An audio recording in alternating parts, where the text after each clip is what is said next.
Bonjour à toutes, à tous, j'espère que vous allez bien. On se retrouve aujourd'hui pour une nouvelle vidéo pour parler de mes Culture Faves session 13, si je ne dis pas de bêtises.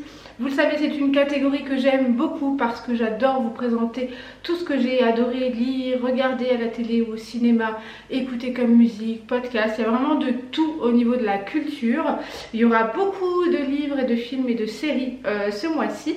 Donc c'est parti. Je vais commencer avec un bouquin qui sort un peu du traditionnel bouquin parce que c'est un bouquin de cuisine, mais je voulais absolument vous le présenter. Je vous avais montré un peu sur Instagram. C'est une journée dans mon assiette vegan de la youtubeuse cuisine Lloyd Lang, pardon. Lloyd Lang partage sur YouTube depuis pas mal d'années maintenant des recettes faciles d'accès, entièrement vegan, pour tous les budgets, et très souvent c'est vraiment très petit budget. Donc elle casse un peu le cliché sur le fait que manger vegan c'est plus cher. Elle présente la plupart du temps des choses bio, mais elle essaye aussi de s'adapter à des gens qui n'ont pas le budget pour acheter bio et consommer bio. Je suis vraiment très fan de Lloyd Lang.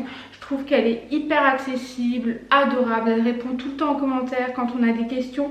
Et ce bouquin de cuisine est très bien fait, il lui ressemble. C'est des recettes simples, rapides, petit budget, qui prennent pas de temps, qui permettent de manger gourmand et vegan sans aucun scrupule et sans aucune sensation de ne pas avoir assez mangé. Il est très joli, donc je vais essayer de vous le montrer en insert écran pour que vous voyez un peu à quoi il ressemble. Mais j'ai adoré ce bouquin. J'ai testé pas mal des recettes d'hiver. Et là je suis en train de tester quelques recettes d'été, du coup les gaufres à la pomme de terre, les salades de tomates, enfin voilà, tout ce qu'elle fait est extrêmement bon et extrêmement simple, et c'est parfait quand on n'a pas le temps comme moi. Donc je vous recommande vivement son bouquin de cuisine. Je poursuis avec une autre lecture qui a été un véritable coup de cœur pour moi, qui est le deuxième opus de Rupi Kaur, qui est une poète indienne dont je vous avais déjà parlé puisque j'ai eu un coup de cœur pour son premier opus qui s'appelle Lait et miel, en anglais Milk and Honey. Et celui-ci, Le soleil et les fleurs, qui est un ouvrage beaucoup plus épais que le lait et miel, mais j'ai absolument adoré chacun des poèmes qui sont inscrits dans cet ouvrage. L'idée de celui-ci, c'est de montrer que la vie c'est un peu comme une fleur qui éclot, qui fane et qui puis renaît quand on remet de l'eau dans la terre. J'ai trouvé ça vraiment extrêmement bien fait, de comparer un peu le parcours de l'être humain, de la vie de l'être humain, avec le parcours des fleurs qui est aussi un parcours difficile. Elle explique toutes les difficultés qu'elle a traversées. Elle parle vraiment de plein de choses de la vie. Elle parle d'amour, elle parle de famille, elle parle des douleurs, elle parle de complexe du corps, elle parle de l'image qu'elle a d'elle-même et du fait de grandir, de vieillir, de toutes les angoisses que ça peut provoquer chez l'être humain, et du coup particulièrement chez elle. Donc je pense que beaucoup de gens peuvent se retrouver dans cet opus et dans cet ouvrage. Dans chacun des poèmes, je pense qu'on a tous un peu notre place. Il y a des poèmes qui sont un peu plus longs que d'autres, mais ils sont tous vraiment exceptionnels. Je les ai tous vraiment adorés. Il y a des petites illustrations, je vous montrerai de plus près en insert écran, des illustrations qui sont dans certains poèmes, et je trouve que c'est très beau en fait. Donc moi je sais que ça fait pas l'unanimité. J'ai entendu pas mal d'avis négatifs sur Rupi Kaur, de gens qui sont totalement extrêmes à ceux qui l'adorent et qui disent je comprends pas ce qu'on peut trouver à Rupi Kaur, à ses poèmes, n'importe qui serait capable d'écrire ça. Ben moi je trouve qu'au contraire c'est pas parce que c'est simple que tout le monde est capable de le faire. Donc moi j'ai vraiment très bien aimé cet opus, voire même plus que le premier. Je poursuis toujours côté lecture, cette fois avec un truc un peu plus léger, d'une humoriste comédienne que j'adore, qui est Nora Hamzaoui. Ce bouquin s'appelle 30 ans, 10 ans de thérapie, journal d'une éternelle insatisfaite, que j'ai fini assez rapidement, puisque même s'il y a pas mal de pages et de lecture, il se lit parfaitement bien. C'est un petit peu un journal intime d'une être humain de 30 ans qui se remet en question, qui parle de ses doutes, de ses peines, de ses erreurs, de ses échecs, de sa vie de comédienne, de ce que ça implique, d'être comédienne et de vivre dans un monde où un peu tout le monde se tire dans les pattes, etc. avec un humour comme on le connaît. Si vous ne connaissez pas Noura Hamzaoui, elle fait des interventions humoristiques sur TMC dans le quotidien. Aux côtés de Yann Barthès, elle est très millième degré, donc il faut un peu connaître le personnage pour apprécier, mais moi j'adore, c'est totalement ma came d'humour, humour noir, humour millième degré, c'est un peu ce que j'aime. Et dans ce bouquin, on retrouve totalement sa personnalité. J'ai absolument adoré, elle est obsessionnelle, voire parano, et elle se décrit comme telle. C'est pure autodérision, beaucoup de recul sur elle-même, sur ce qu'elle fait, sur ce qu'elle est. Donc je vous conseille, si vous avez envie d'une lecture fraîche et légère, en plus c'est l'été, les vacances, on a envie d'emporter un bouquin dans sa valise, et bien celui-ci me semble parfait. Toujours côté lecture, je vais continuer avec un sujet un peu plus sérieux et un bouquin un peu plus dur, je dirais, qui est un bouquin que j'ai connu grâce à Laetitia de Eleusis Megara, si je ne dis pas de bêtises. Je vous affiche son nom Instagram et son blog en barre d'infos et sur l'écran, qui a parlé sur Instagram du livre de Christina Dalcher, je pense que ça se dit comme ça, Qu'en parlais-tu Vox. Il se présente comme ça, il est assez épais, j'ai terminé de le lire et avant de vous donner mon avis, je vais vous faire un tout petit résumé parce que j'aime pas trop m'étaler, mais en gros c'est l'histoire d'un monde où les femmes ont l'impossibilité de s'exprimer, où elles sont condamnées à ne pas pouvoir dire plus de 100 mots par jour puisqu'elles ont un quota de mots à respecter.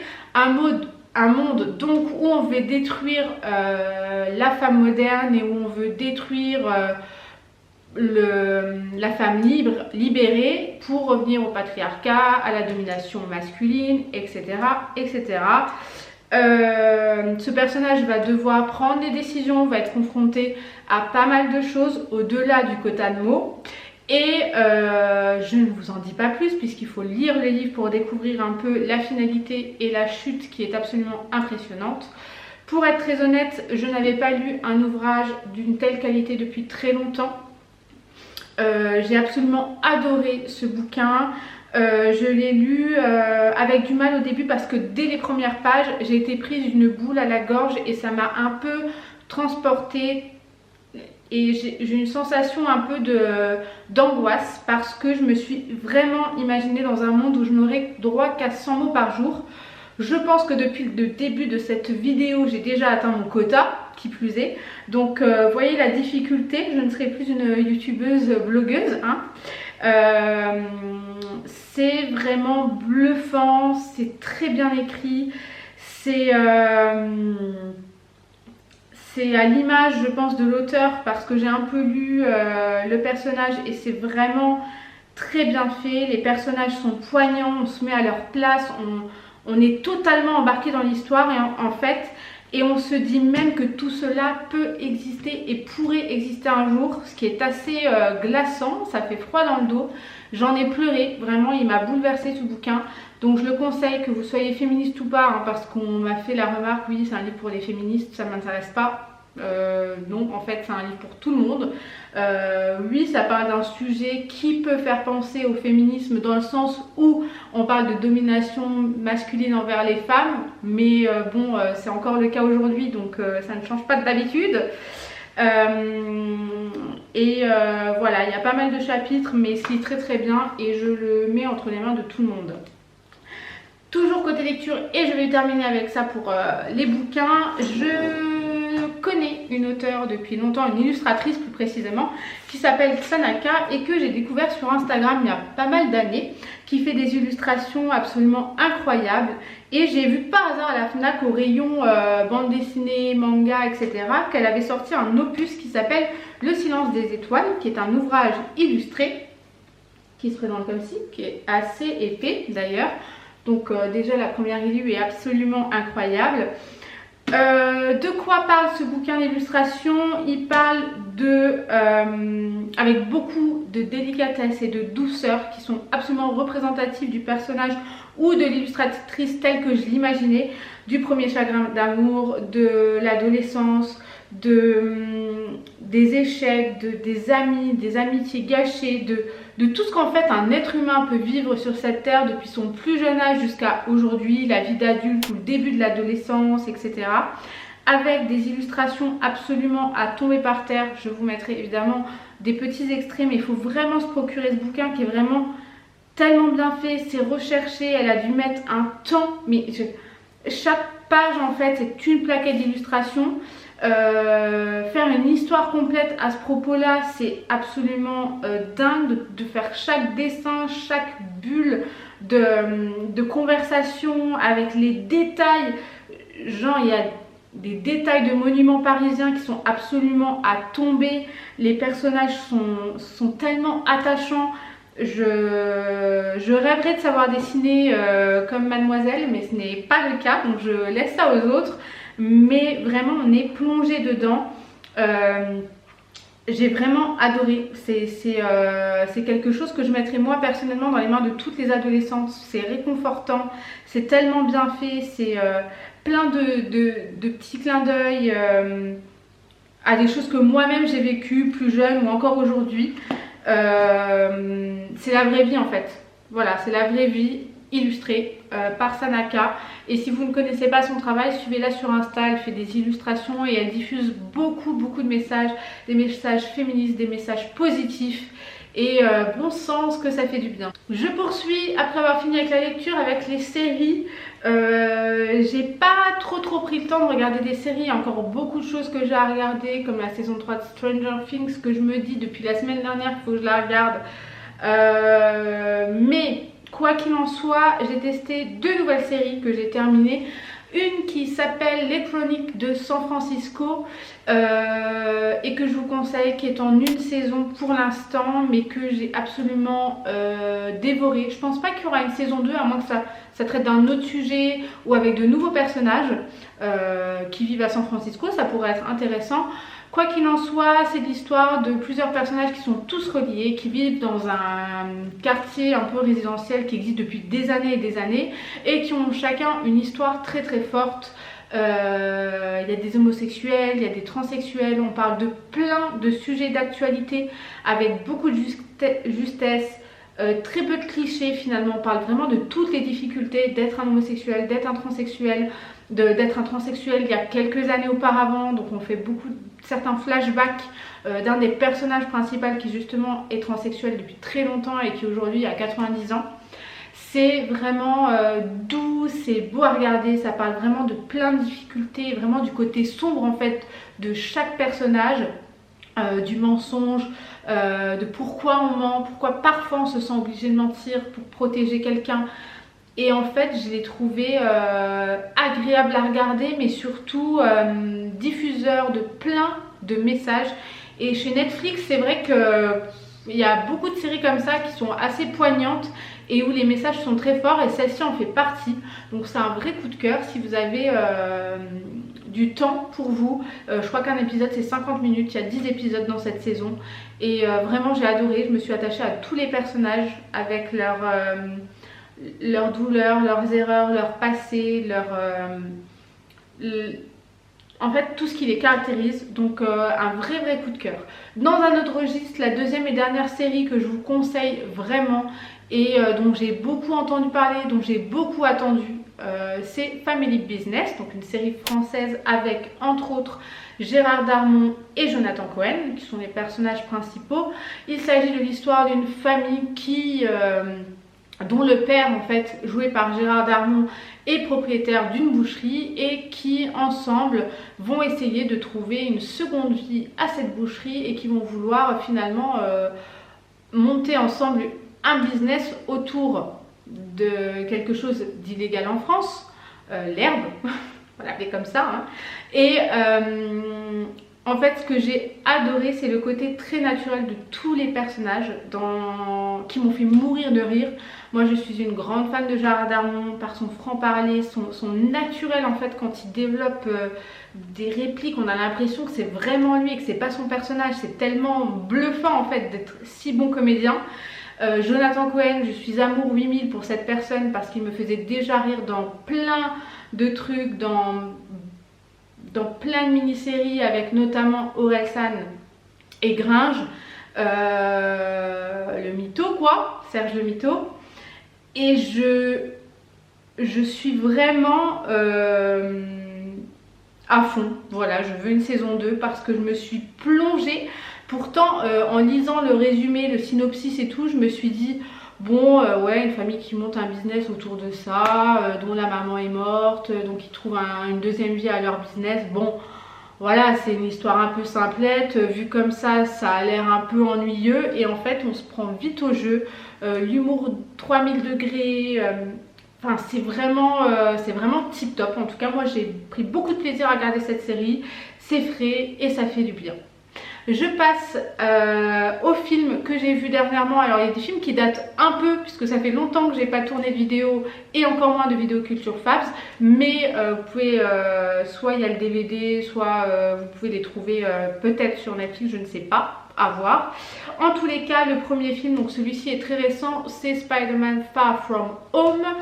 Je pense que vous avez compris que je suis assez fan des super-héros et notamment de l'univers Marvel. Si vous me suivez un peu sur mes réseaux et sur mon blog depuis longtemps, j'ai toujours parlé des films de super-héros et celui-ci était très attendu, enfin pour ma part du moins. J'ai kiffé, je crois que c'est un de mes préférés. Et du coup je suis en train de me faire, parce que sur Netflix ils les ont tous mis à dispo, donc je suis en train de tous me les refaire à titre comparatif et pour me remémorer un peu l'histoire de chaque opus. Mais celui-ci, avec le personnage de Mysterio qui intervient, est absolument exceptionnel. Les effets spéciaux sont dinguissimes. Je trouve le personnage de Tom Holland absolument incroyable. Je trouve qu'il correspond quand même vraiment beaucoup au personnage de Spider-Man, du moins de l'idée que je m'en faisais ou de ce que les comics me renvoyaient comme idée. Je sais que c'est un peu qu'il est un peu critiqué par rapport à Tobey Maguire qui est le premier acteur qui a joué dans Spider-Man 1, 2, 3, je crois qu'il n'en a fait que 3. Mais moi je l'ai trouvé vraiment très très bon dans son rôle, hyper investi, on sent qu'il kiffe quoi et que il a toujours cette part d'innocence, de jeunesse en lui, mais qui essaye de grandir et de devenir, pourquoi pas, un réel Avenger, mais prendre un peu vraiment part au projet Avengers. Donc moi j'ai kiffé, voilà, je vous le dis, je le trouve très bien fait, il est magnifique ce film, il est très très beau. L'histoire, j'étais à fond dedans, je trouve que je me suis même fait berner, mais bon je peux pas vous en dire plus sinon je vais devoir spoiler. Mais voilà, des super scènes, super histoire, donc je recommande. Pour les films un peu plus anciens, il y a un film que j'ai vu il y a pas mal de temps, je ne saurais plus dire quand exactement, mais qui s'appelle Grâce à Dieu. C'est un film qui raconte l'histoire d'Alexandre, qui est un homme marié avec des enfants, etc. et qui, du jour au lendemain, va lire, je crois qu'il va le lire dans un journal, c'est tellement lointain que je ne sais plus, mais il va apprendre que le prêtre qui a abusé de lui quand il était beaucoup plus jeune et qu'il était croyant et qui faisait partie de l'église, etc., etc., ou même qu'il était scout, je crois, il va apprendre que le prêtre qui a abusé de lui opère toujours auprès de jeunes enfants et fait toujours partie de l'église. Donc en apprenant ça, il y a tous ses souvenirs et le fait qu'on a abusé de lui qui va remonter à la surface, et donc il va vouloir mener une enquête et faire en sorte que ce prêtre soit destitué de ses fonctions et n'ait plus le droit d'approcher des enfants. Ce film, je l'ai adoré, vraiment, je l'ai trouvé puissant. Alexandre ne sera pas seul parce qu'il va essayer de trouver par le biais de l'association, qui est une vraie association qui existe, d'autres victimes qui ont été victimes par ce prêtre-là précisément, de monter une espèce comment dire, de groupe de soutien pour justement trouver des preuves et faire en sorte que ce prêtre soit puni. Donc ils vont unir un peu leurs forces ensemble pour aller vers la justice pour condamner ce prêtre. Ils vont faire appel à l'église, ils vont essayer de trouver des lettres, des preuves, des documents qui puissent les aider à accomplir leur mission, si on peut appeler ça comme ça.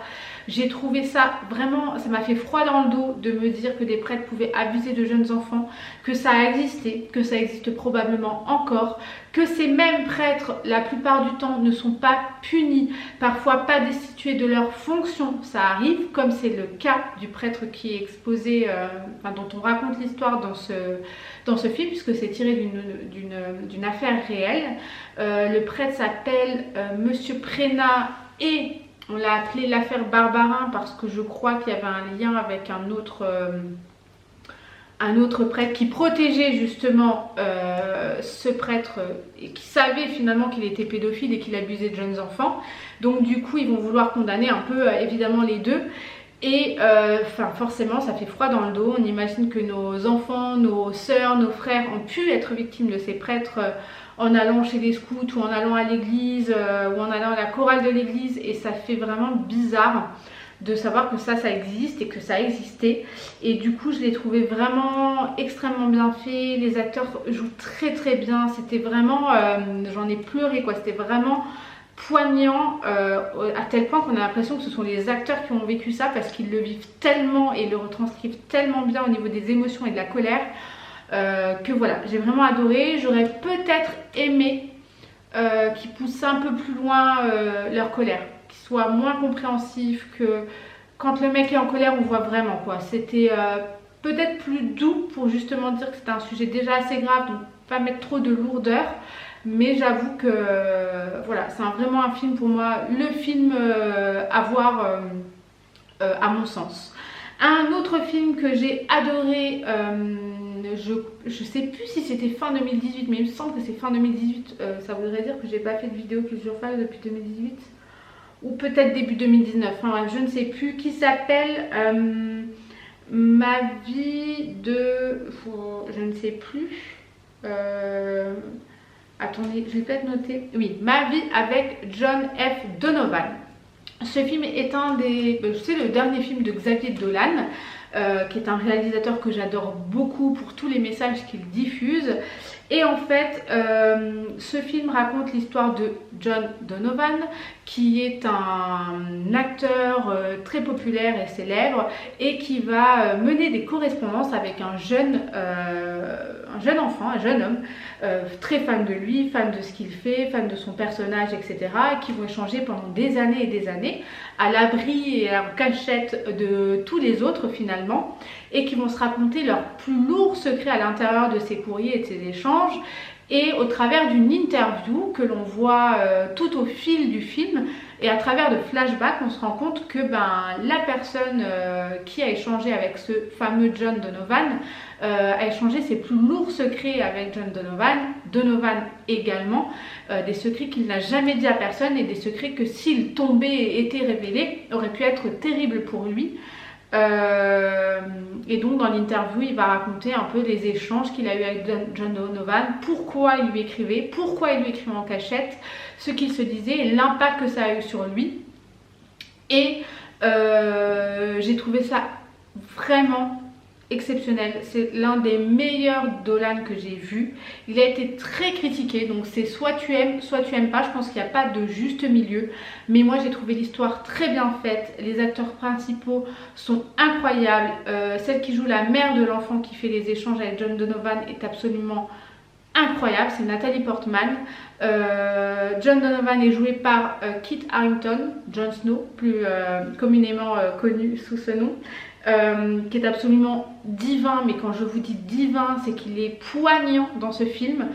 Donc c'est un vrai coup de cœur, c'est un film à voir. Pour moi c'est vraiment un film à voir. Les flashbacks c'est très compréhensible parce que tout le temps des flashbacks c'est pas évident de suivre le film, mais là c'est très compréhensible. C'est juste un véritable bonheur pour moi ce genre de film. C'est très dramatique, ça parle de plein de sujets différents, de l'homosexualité, des secrets, du mensonge, de la vie d'artiste, de la drogue, de tous les excès qu'on peut avoir, des problèmes psychologiques, du rapport avec la famille, avec la mère, avec le père. Enfin, c'est vraiment puissant et moi j'ai tout simplement adoré ce film. Et au Culture Fabs session 13 est désormais terminée. J'espère que celle-ci vous aura plu, que ça vous aura fait découvrir des bouquins, des séries et des films en l'occurrence, que ça vous aura donné envie de regarder et lire tout ça. En tout cas, n'hésitez pas à me partager tous vos Culture Fabs personnels parce que ça me donnera plein d'idées. Je suis toujours en attente d'idées de lecture, de podcast ou tout autre sujet culturel. Donc partagez-moi ça en commentaire, likez la vidéo si ça vous a plu. Évidemment, abonnez-vous parce que ça me pousse à continuer les vidéos. Je reviens tranquillement mais sûrement. Et puis évidemment, merci d'avoir visionné cette vidéo. Moi je vous embrasse et je vous dis à la prochaine. Bye.